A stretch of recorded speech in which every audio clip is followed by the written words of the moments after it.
আসসালামু আলাইকুম। আমি একজন সৌদি আরব প্রবাসী, তাই আমি আজ একটা কথা বলতে চাই আমাদের ডক্টর ইউনূস স্যারের উদ্দেশ্যে।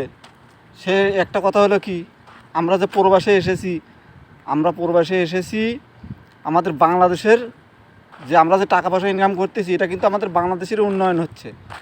কিন্তু আমাদের ফ্যামিলির নিরাপত্তাটা যদি আপনার মাধ্যমে যদি আমাদের ফ্যামিলির নিরাপত্তাটাও যদি আমরা না পাই, বিশেষ করে এই যে বাংলাদেশের শিশু নির্যাতন, শিশু ধর্ষণ, আমাদের বাংলাদেশে যে ধর্ষণের হারটা বেড়ে গেছে, এই ধর্ষণের বিচারটা যদি আপনি কঠিনভাবে করতেন,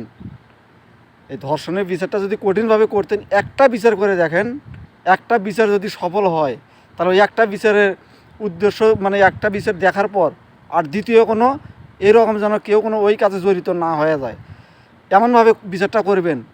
আমার মনে হয় বিচারটা যদি আপনি কঠিনভাবে করেন, তাহলে আমাদের এই বাংলাদেশে যে ধর্ষণ, এটা অবশ্যই ইনশাল্লাহ দমন হয়ে যাবে। তাই আমাদের বাংলাদেশে, বিশেষ করে বাংলাদেশের নিরাপত্তা বাহিনীদের উপলক্ষে আপনি একটু যদি বলতেন, তাহলে বাংলাদেশের নিরাপত্তা বাহিনী যদি একটু কঠোর হইতো, তাহলে আমাদের বাংলাদেশে এত